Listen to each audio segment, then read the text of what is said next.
que los demás, los que llegan tarde, luego lo puedan ver. Pues nada, espero que estéis bien dentro de lo que cabe. Os habrá pedido permiso ahora para grabar la sesión. Los que no queráis, no le deis permiso, pero no sé si luego dejáis. No sé qué pasa si no le deis permiso, a lo mejor os echa fuera, no lo sé. Vamos a rezar una Ave María, pidiendo por todas esas cosas que el Señor y la Virgen saben y uniéndonos al Santo Padre. En el nombre del Padre, del Hijo y del Espíritu Santo. Amén. Dios te salve María, llena eres de gracia, el Señor es contigo. Bendita tú eres entre todas las mujeres y bendito es el fruto de tu vientre, Jesús. Santa María, Madre de Dios, ruega por nosotros pecadores, ahora y en la hora de nuestra muerte. Amén. Vale, entonces, había dicho, si no recuerdo mal, que dejábamos unos minutos al inicio para preguntas sobre el tema del mal y el hombre. Entonces voy a dejar de compartir la pantalla un segundo y si alguien tiene preguntas es el momento de presentarlas. Ir levantando la mano o acordaos de decir el nombre al empezar a hablar para que nos identifiquemos bien. ¿Hay alguna cuestión sobre por qué hacemos el mal? ¿Por qué?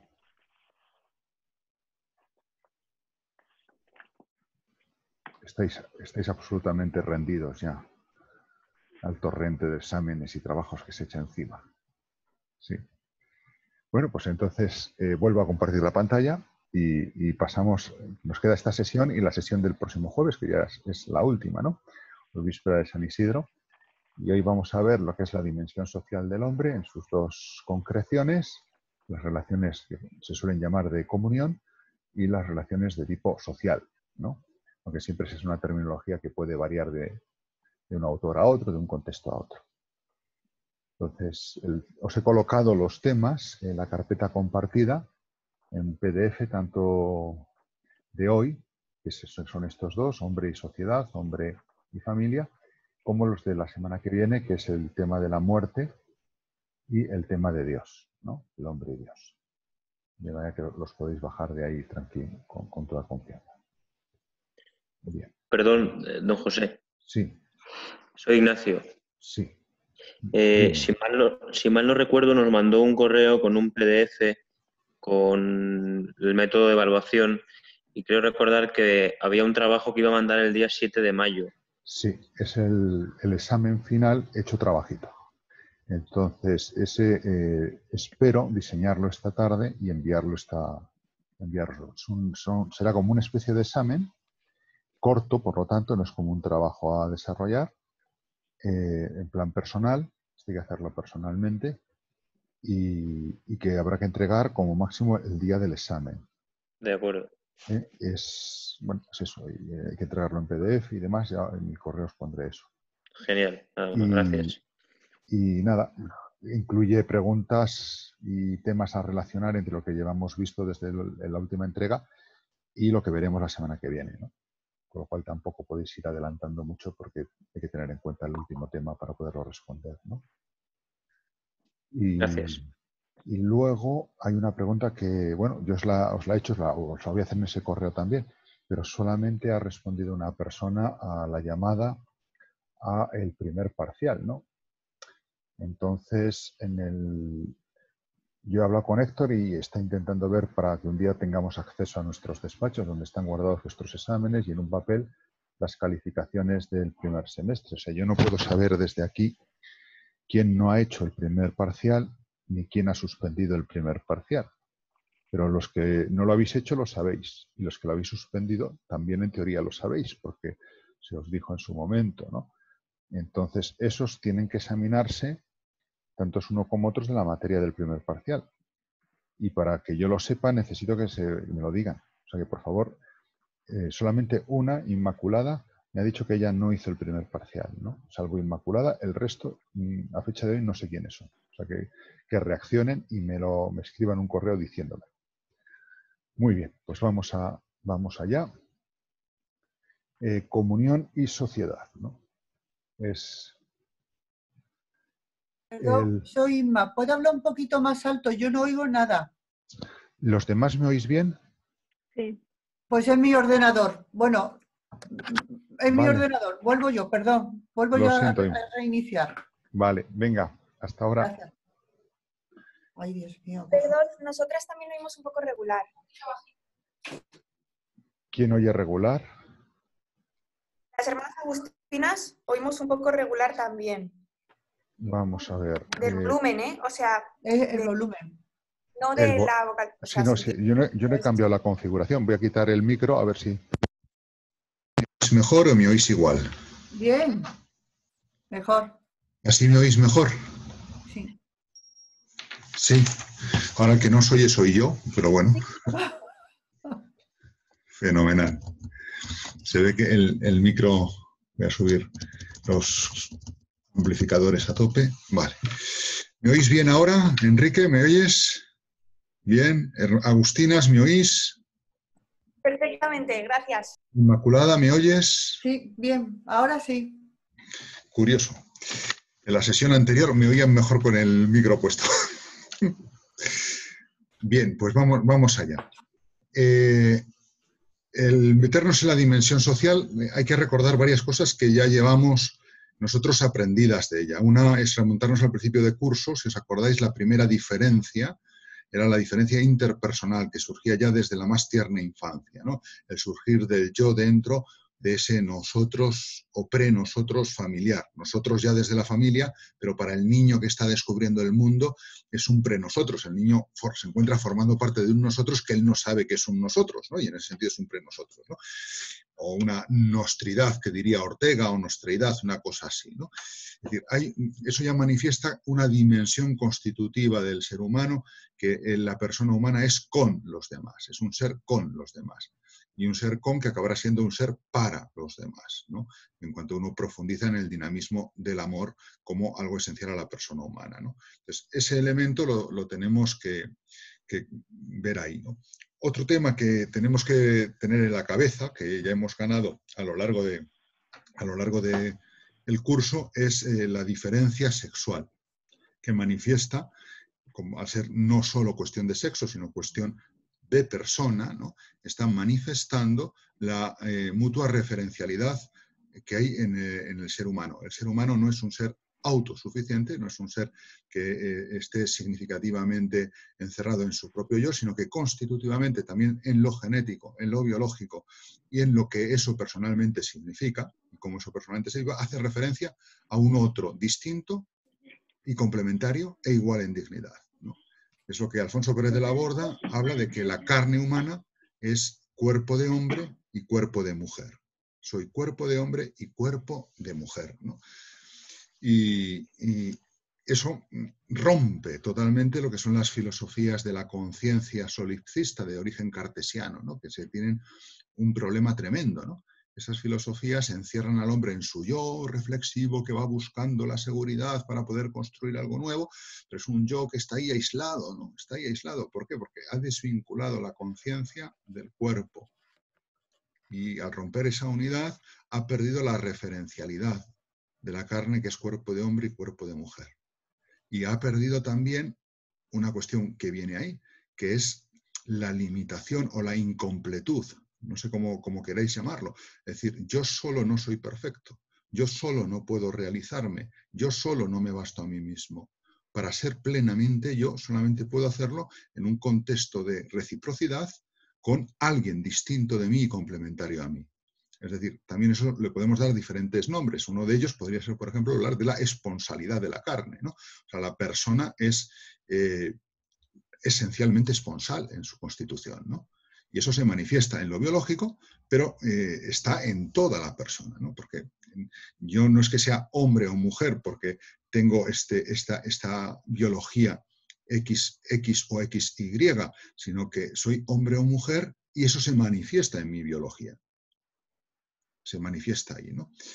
Bien, eso es otro de los puntos que tenemos ahí ganados, ¿no? Y por último, también recordar que tenemos una apertura interpersonal trascendente, ¿no? La apertura hacia Dios, lo que veíamos al principio como diferencia teológica, ¿no?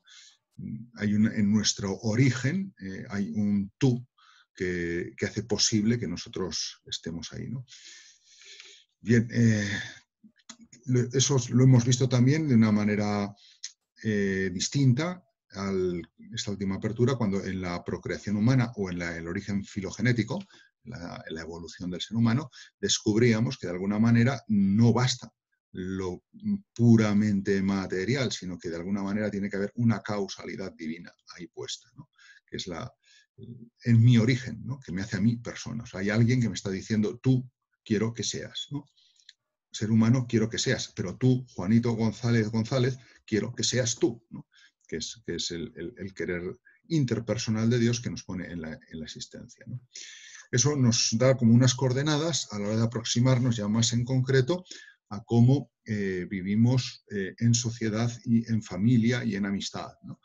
Y nuestra relacionalidad, ¿no?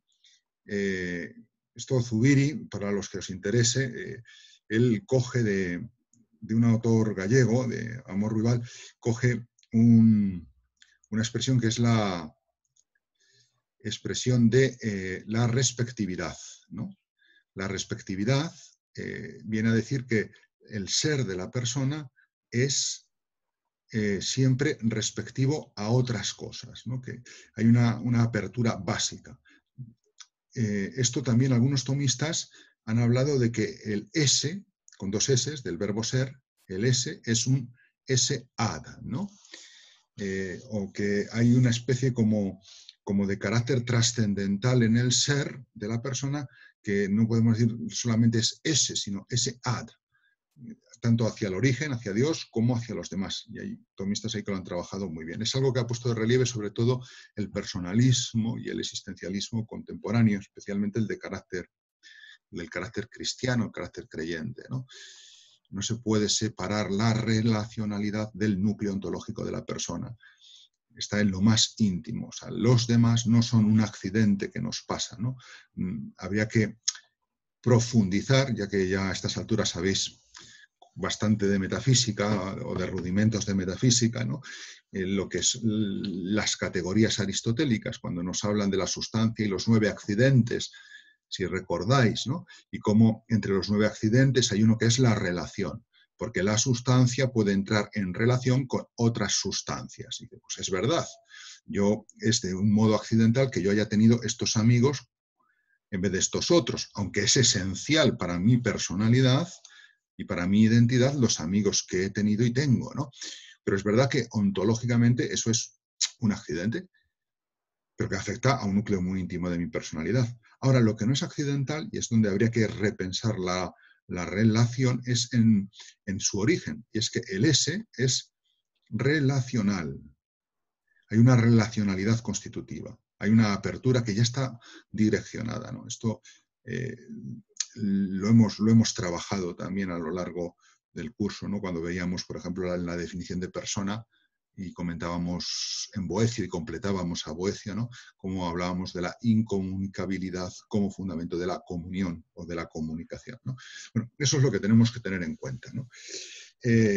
Ya metiéndonos un poquito más en materia, eso nos sitúa que cualquier relación va a tener siempre, cuando sabemos captar con hondura, esto no significa que toda persona o todo filósofo descubra los 2 ejes, pero toda relación tiene dos ejes, ¿no? El eje vertical, Dios, y el eje horizontal. Leo la cita de Maurice Nedoncel. Maurice Nedoncel es un filósofo francés que trabaja el tema de la reciprocidad. Es personalista y con un estilo de pensar a caballo entre Tomás de Aquino y cierta fenomenología que más que alemana, de tipo Husserl, es de tipo francés, de tipo bersoniano, ¿no? Es un hombre muy interesante, ¿no? Entonces, en esa obrita, Diada de Amistad, Nedoncel descubre que la posibilidad misma de que exista una relación entre las conciencias, el lenguaje, ¿no? Conciencia es el núcleo de la persona, es todavía muy cartesiano, ¿no? Y eso hace que sea importante solucionar el problema de cómo me relaciono con otro, ¿no? Es debida no a una decisión del hombre, sino a una causalidad personal anterior. Es la causalidad divina de la que procede el amor originario. Así pues, la existencia de una reciprocidad de las conciencias Es decir, el hecho de que no estén cerradas, sino radicalmente abiertas a la comunicación íntima, que no se trata solo de me encuentro y me choco con otro, que es mi rival, que me fastidia o que me posibilita, ¿no? Sino es una apertura que busca comunicación íntima, y eso está dentro del yo, o sea, está aquí, por hacerlo así, haciendo implosionar a Descartes, ¿no? Es un francés implosionando a otro francés, de un modo muy francés de hacer filosofía, ¿no? Es Descartes implosionado por Nedoncel, ¿no? Está sostenida en última instancia en la acción de Dios. Y fijaos, si habéis... No, Descartes no lo habéis estudiado más que a lo mejor en el bachillerato, ¿no? Pero Descartes, él sí descubrió a Dios dentro del yo, porque no le quedaba más remedio que admitir a Dios para que la verdad fuese posible y no fuese todo un absurdo, ¿no? Pero lo hacía también de un modo solipsista, de un modo aislado, ¿no? De una soledad que tenía ahí el ser humano, ¿no? Por eso la dinámica de la comunicación es la expresión directa de la causalidad personal divina.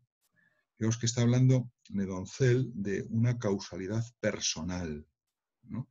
Que aquí hay como, desde su personalismo, una implementación, un complementar, un ir más allá de los tipos normales de causalidad que ha estudiado la filosofía clásicamente. Acordaos que los tipos de causas en Aristóteles, esto sí lo sabéis, eran 4, ¿no? Teníamos las causas interiores o internas, que eran la material y la formal, materia y forma. Y luego teníamos causas externas, en cierto sentido, que eran la causa final, o telos, la teleología, que es muy...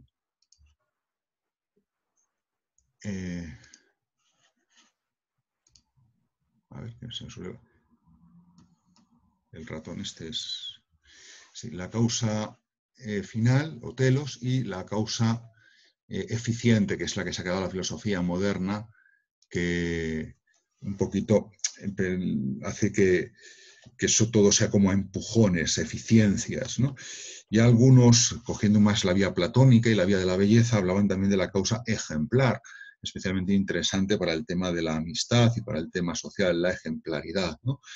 Pero los filósofos personalistas del siglo XX y también algunos de los tomistas se dan cuenta de que esos modelos de causa, que para el mundo de las cosas están muy bien, requieren ser complementados con una reflexión sobre la forma en que se influyen unas personas con otras y Dios con nosotros, nosotros con Dios. Y empiezan a hablar precisamente de un nuevo tipo de causalidad, ¿no? La causalidad personal, ¿no?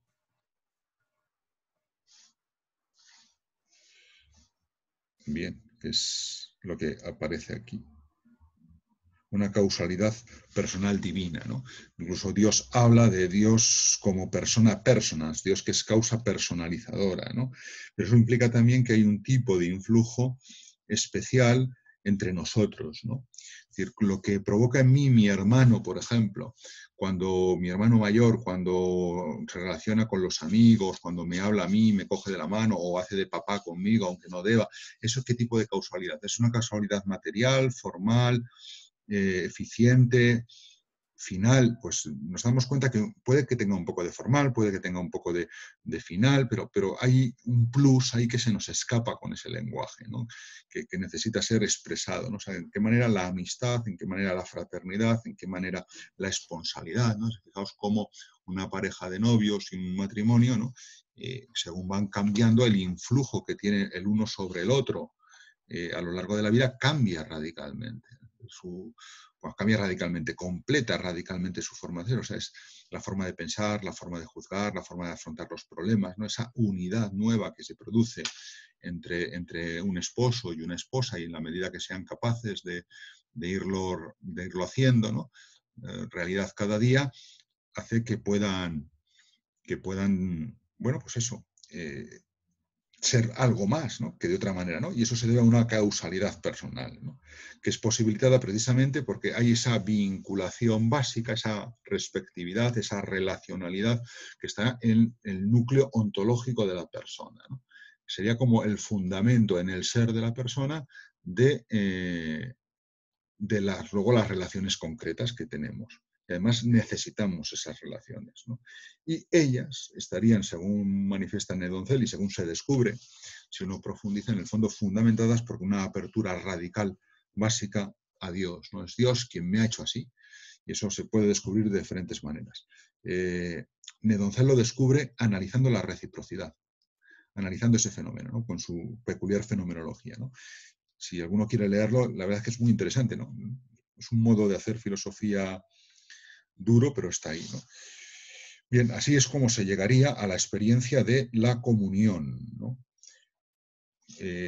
Esta comunión, quizá las amistades profundas, el enamorarse no simplemente el sentir la atracción, ¿no?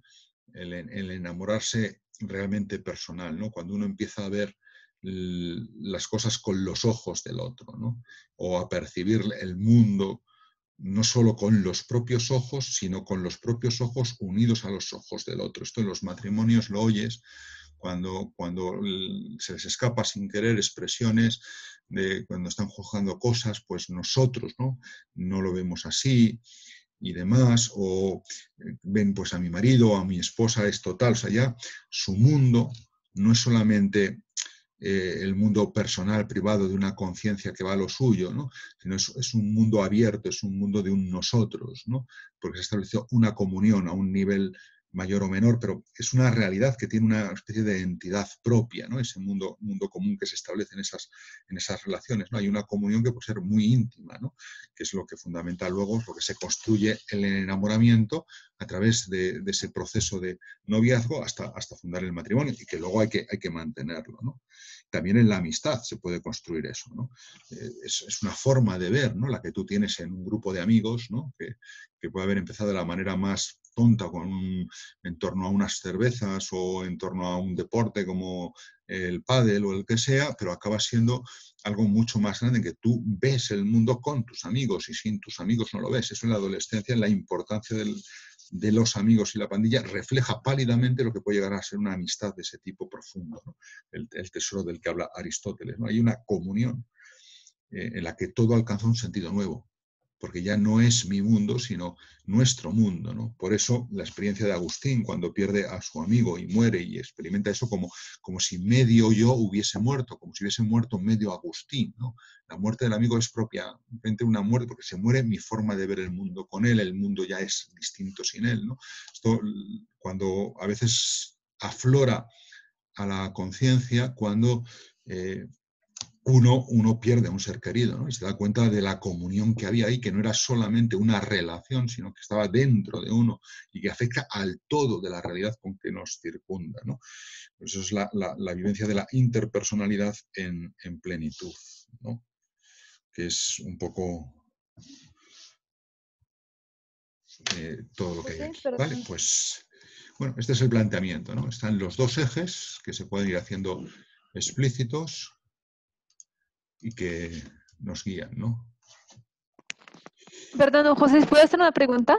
¿Quién eres? Hay que decir siempre el nombre, lo primero de todo, porque si no, Blandín. no sé con quién hablo. Blandín, sí, dime. Sí.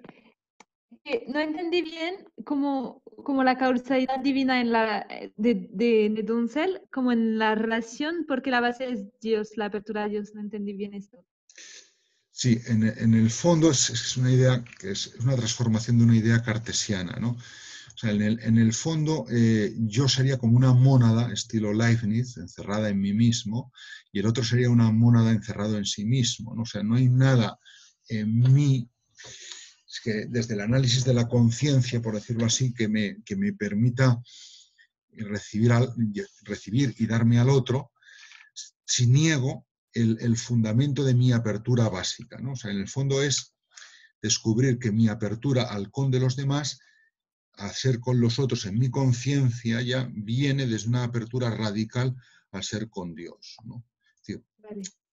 si recuerdas las experiencias, no sé si esto ayuda o desayuda, las experiencias de apertura, cuando veíamos las diferencias, ¿no? Decíamos, biológicamente o en el desarrollo de la persona, primero está la diferencia interpersonal, luego viene la diferencia ontológica, luego viene la diferencia teologal, ¿no? Bien, viene a decir Nedoncel que cuando yo descubro la diferencia teologal, una de las consecuencias es que esa diferencia teologal, ese ser yo abierto a Dios y con Dios como un tú personal, que me está haciendo ser un yo personalmente, ese es el que posibilita que haya una fusión de conciencias, ¿no? Vale. Si yo cierro el aspecto teologal, el aspecto de Dios, lo que ocurre es que yo, que estoy esencialmente abierto a los demás, corro automáticamente el riesgo de encerrarme en mí mismo, de entrar en una esfera solipsista, en una mónada cerrada, aunque las mónadas de Leibniz son bastante abiertas, pero abiertas desde un centro muy, muy solo, ¿no? Bueno, vamos a quitar a Leibniz, que a lo mejor os curce porque no lo habéis estudiado, ¿no? Es decir, el fundamento de que mi conciencia sea abierta y se dé el hecho, el fenómeno de la reciprocidad, viene de que en mi constitución básica y radical está la apertura a Dios, ¿no? Y eso hace posible que yo acoja al otro como un absoluto. Si no, el otro no habría una reciprocidad. Sería un otro distinto, un alter, un otro con el que concurro, con el que compito, pero no un otro con el que puedo entrar en comunión. De alguna manera, cuando yo entro en comunión con otro a un nivel pleno, eso requiere la apertura trascendente. Él da un paso, es un paso casi teológico, ¿no? pero descubre en su análisis de esa reciprocidad y de esa comunión, en el fondo, es decir, dos personas que se quieren con un amor de amistad, dos personas que se quieren con un amor esponsal. En el fondo, ese amor solamente se sostiene si hay esa apertura a lo divino, que es la que lo está posibilitando, ¿no? Porque si no, la comunión de los absolutos, tú y yo, no sería posible sin el yo con mayúscula o el tú con mayúscula divino, ¿no? Un poquito por ahí. Vale, Habrá que hacer el camino lo hace Nedoncel, pero es un camino largo, o sea, es un camino filosóficamente largo, de mucha descripción, de mucho análisis introspectivo, ¿no? Fenomenológico de la comunión, ¿no? Pero bueno, yo no sé si te ayuda, Blandín, esto que digo, o lo oscurece más. Sí, sí, perfecto. Gracias. Sí. Vale. Bueno, entonces, desde las relaciones nuestras, desde esa apertura, desde esa relacionalidad, desde ese ser con, la persona es el horizonte. Por eso aquí, en este cuadro, que bueno, es un dibujo muy sencillote, pero bueno, transmite al menos una idea, ¿no? Que es que el horizonte es precisamente ¿no? Es la persona. Tanto la sociedad como la comunión, que serán sus conclusiones, están dentro del ser personal, ¿no? Y en estas, las primeras, las que tienen una gran prioridad, es la comunión. La comunión, ¿no? Son las primeras, ¿no? En sus diferentes formas, ¿no? Familiar, pues aquí podríamos poner fraternidad, filiación, maternidad, paternidad, todo este tipo de relaciones de comunión, ¿no? ¿Cuál sería la diferencia entre la comunión y las relaciones sociales o puramente sociales? En las de comunión se tiene a la persona en cuanto persona, en cuanto incomunicable, en cuanto que es un tú, este tú. Y en la sociedad se la tiene sin negar que sea persona, o sea, es persona, no se la tiene por ser este tú, sino por una cualidad o una función que ese tú es capaz de hacer. Tú eres votante, tú eres pagador de impuestos, tú eres abogado, tú eres taxista, tú eres leñador, tú eres estudiante, ¿no? Tú eres sacerdote, ¿no? Y las relaciones que tengo contigo son porque tú eres el sacerdote responsable de esta comunidad. Pero, entonces, ahí caben muchos grados, ¿no? Pero los grados de comunión hacen que una persona no sea reemplazable. Un hijo no es reemplazable, un padre no es reemplazable, no son solo su función, sino que son su tú. Es la comunión interpersonal plena. En la sociedad, las personas, en las relaciones de tipo social, las personas son reemplazables. Un abogado lo cambias por otro. En una parroquia, un cura lo cambias por otro. Lógicamente nos damos cuenta que no es lo mismo, porque la frontera aquí se toca. Y entonces hay relaciones de tipo social que tocan y a veces incluyen o van y vienen, ¿no?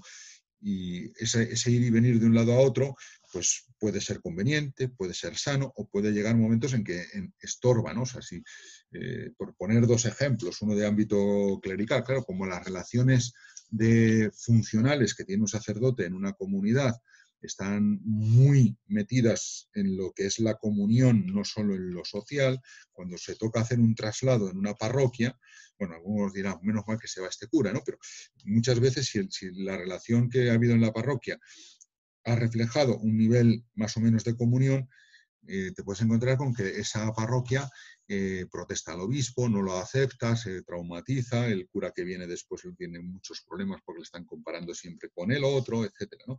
Entonces también depende si el cura ha vivido de alguna manera esto de una manera excesivamente personalista, y entonces habría un defecto, y no ha saber mantener unas relaciones y otras a un nivel o a otro, ¿no? Y diferenciar una cosa con otra.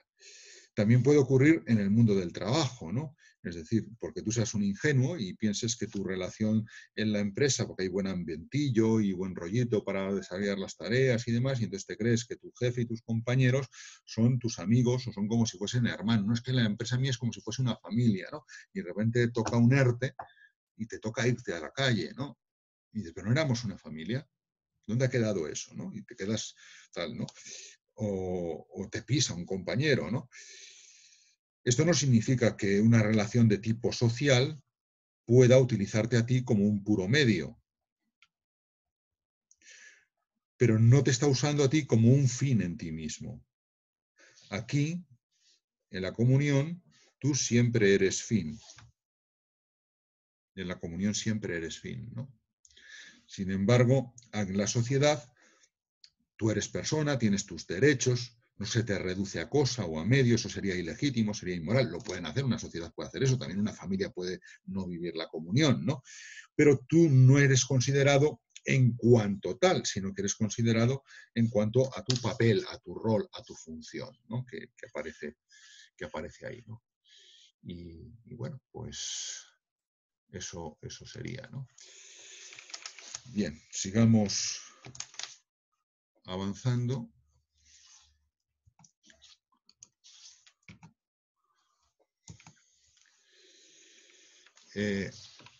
El camino de la amistad, ¿no? El amor de amistad, que es el que va concretando estas relaciones, pide una reciprocidad en el quererse como amigos. Es preciso que haya una benevolencia, acordaos del amor de ágape, que ya hemos visto, querer el bien del otro. Cada uno desea el bien del otro sin que esto le sea desconocido a la otra parte. Hace falta que el otro, esto ya lo comenta Aristóteles en la Ética de Nicómaco, que el otro perciba que yo quiero su bien, ¿no? Si no, lo que yo estoy viviendo con él, por decirlo así, no sería una amistad, sino una caridad. Por ejemplo, imaginaos que yo tengo aquí en la parroquia unas personas a las que yo ayudo y las ayudo en cuanto personas y quiero su bien y lo hago con gratuidad y demás, pero esas personas que vienen aquí lo perciben simplemente como que yo estoy cumpliendo mi función de líder de una comunidad creyente que tiene un aspecto suyo y una obligación asumida de ser caritativo con ellos, pero no percibe que yo estoy queriendo lo mejor para ellos. Entonces eso imposibilita que crezca ahí o germine una amistad, ¿no? Lo mismo ocurriría también, por decirlo así, en el paso de una simple relación de contacto o de amistad a una relación de noviazgo, por ejemplo, ¿no? Es decir, si una de las dos partes no percibe que el querer de la otra, el amor de la otra parte, es un amor de querer tu bien al máximo y que incluye el que yo quiero estar contigo, ¿no? La otra persona, si no se da cuenta de eso, pues bueno, pues mantendrán una relación de colegas, una relación de amistad, percibirá eso, uy, qué detallista es este o qué detallista es esta otra persona, que sea, pero no pasará de ahí adelante, ¿no? Bien, serían una especie de benefactores, ¿no? Del uno del otro, ¿no? No, es un pretendiente, no es un benefactor lo que tú tienes, lo que pasa es que no te das cuenta, ¿no? Oye, que lo que te está haciendo es brindar tu amistad, no te está siendo tu ángel caritativo de la guarda, ¿no?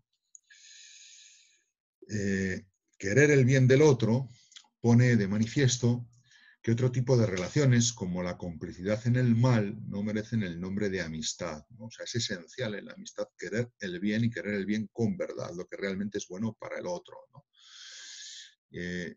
Esos son falsos amigos en el fondo, ¿no? Porque lo que estamos es haciéndonos, como veíamos en el tema del mal, pues convirtiéndonos en el malo, en el tentador para el otro, ¿no? Haciéndolo malo, ¿no? Ahí no hay auténtica amistad, ¿no? Y eso a veces es difícil de percibir, sobre todo en la adolescencia y en la primera juventud, ¿no? Eso a veces se prolonga, ¿no? Pero creemos que por amistad yo no debo decir esto a mi amigo o debo participar con él con esto, con este que llamo mi amigo, ¿no? Y realmente eso es así. Le estoy dando amistad, pero porque hay un sentimiento, porque hay ciertas experiencias compartidas, pero no hay un realmente querer el bien del otro, porque si yo quiero el bien del otro, le tengo que corregir, tengo que saber separarme de ciertas cosas. Si no, es que mi amor no es de amistad real, ¿no? Es otra cosa, ¿no? Bien, pues el conocimiento mutuo es necesario componente de la amistad, crece y se ahonda con el tiempo y lleva a abrir la intimidad, ¿no? A coger la del otro, tal y como es el otro, ¿no? Y ser acogido en la intimidad del otro, ¿no? Esto es a la vez regalo y trabajo, ¿no? Difícil de realizar, ¿no? Pero realmente es que enriquece, ¿no? El abrir la intimidad siempre supone un ámbito de confianza porque expone la propia persona a ser herido, ¿no? Nos hace vulnerables. Como somos seres de carne y estamos ofreciendo nuestra amistad o nuestro cariño, eso también hace que el otro pueda herirnos a un nivel de profundidad que un compañero de trabajo no puede, ¿no? Me puede hacer daño, pero no me puede herir. O sea, un colega o un compañero de clase no me puede herir tanto como puede hacerlo un amigo, o como puede hacerlo mi madre, o como puede hacerlo mi hermano, ¿no? ¿Por qué? Porque en esa intimidad yo estoy más indefenso, ¿no? Pero estoy más indefenso precisamente para que pueda haber más comunión, ¿no? De ahí que las heridas amorosas tengan una profundidad que no tengan, las heridas de amor, de comunión, que no tengan el resto, ¿no? Una gran enemiga de la amistad es la convivencia, ¿no? La distancia, perdón, que evita la convivencia, ¿no? Requiere esfuerzo, ¿no? Recorrer distancias, ir a ver a un amigo, saber cambiar un plan, ¿no? Si todo eso no lo haces, este tipo de relación al final acaba lógicamente cayendo, ¿no?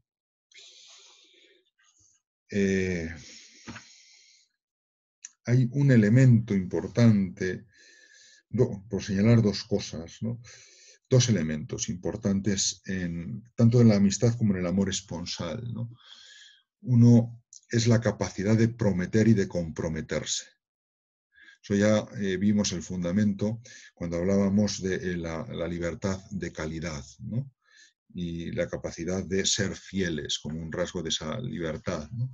Que es un rasgo que muestra que soy libre, capaz de ponerme a mí mismo y poseerme a mí mismo, autodeterminarme a mí mismo, no solo ahora o no solo por un rato, sino por años o por toda mi vida, ¿no? Claro, la capacidad de prometer, que también puede ser una de las nociones de persona, ¿no? ¿Quién es el ser humano? ¿Quién es persona? El que es capaz de prometer y comprometerse. Un perro no es capaz de prometer ni comprometerse. Un geranio tampoco. Una rosa puede expresar, una rosa, un ramo de rosas puede expresar un compromiso, ¿no? Pero no puede comprometerse, ¿no? La persona sí puede comprometerse en la medida en que haya crecido en la libertad y en la capacidad de autodeterminarse a sí misma, ¿no? Cuando uno promete, esto hace un análisis muy bonito Spemann, complicado de entender porque es una filosofía densa, ¿no? En su libro Personas, ¿no? La diferencia entre cosas y personas, ¿no? El fundamento de la promesa está en uno mismo, en su núcleo. O sea, cuando yo traiciono una promesa, no traiciono al otro a quien le he prometido. Un novio que abandona a su novia y la traiciona, o un amigo que traiciona a su amiga o a su amigo, no es alguien que ha traicionado al otro, esencialmente. O sea, el origen de la ruptura de la promesa es que yo me traiciono a mí mismo. O sea, la promesa se fundamenta en quién soy yo. Y en el fondo, en el fondo de mi propio yo, está el Dios que me hace a mí posible, ¿no? De esa manera libre, ¿no? Entonces, el primer traicionado cuando yo no soy fiel a mi esposo, o a mi esposa, o a mi amigo, o a mi amiga, soy yo, que he traicionado mi identidad. ¿Quién soy yo? ¿Quién soy yo como una persona capaz de amar y de ponerse a sí misma de esta manera ante los demás, ¿no? Por eso, el fundamento de la obligación de la promesa no es el otro.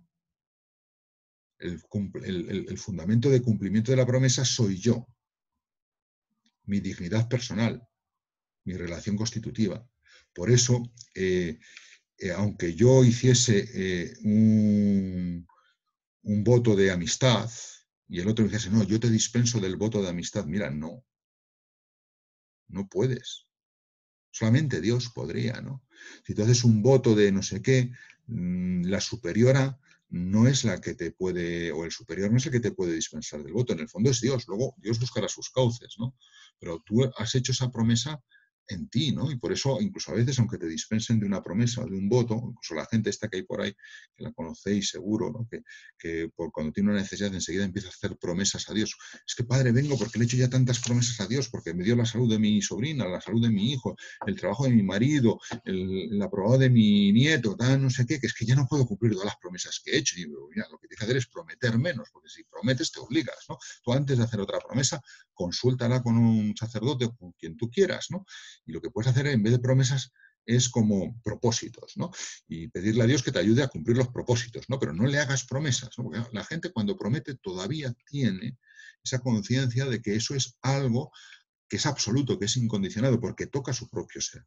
Por eso, si tú, por ejemplo, te has casado con alguien y dices, bueno, sí, nos hemos prometido fidelidad y tal, pero ahora yo, Juanita, te dispenso a ti, Pepito, de la promesa que me hiciste de fidelidad. Y entonces ya nuestro vínculo queda disuelto.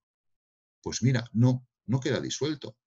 Porque el fundamento del vínculo no es que el otro te dispense, porque tú no has prometido por el otro. Tú has prometido en ti mismo, en tu núcleo de dignidad personal, y en el fondo ahí está Dios dentro de ti, ¿no? Por eso, aunque el otro falle, aunque el otro incumpla su parte de la promesa, aunque el otro traicione, aunque el otro te dispense, y te diga que te dispense expresamente y te firme una carta de repudio o una carta de disculpas o lo que sea, ¿no? Es decir, tú sabes que, y esto en la experiencia lo tienes, de que esa promesa sigue en pie. Si ha sido auténtica la promesa. Luego es que hay gente que no es capaz de llegar a prometer, ¿no? Porque no ha alcanzado el grado de libertad suficiente para ello, ¿no? Eso es la promesa, ¿no? Y el otro punto es el punto del perdón, ¿no? El perdón, pues todos tenemos fallos, forma parte de la ruptura o defecto de la comunión, pero al mismo tiempo de su gran potencial, ¿no? La comunión es capaz de absorber el fallo y el límite del otro en el perdón, ¿no? El perdón es algo que uno debe, pero a lo que uno no tiene derecho. Es decir, yo puedo pedir el perdón, forma parte de él.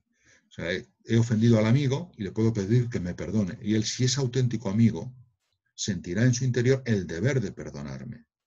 Claro, y a mí su perdón me llegará si mi pedir perdón es un sincero pedir perdón, porque me he dado cuenta del daño que he hecho, ¿no? Pero yo no tengo derecho a que mi amigo me perdone.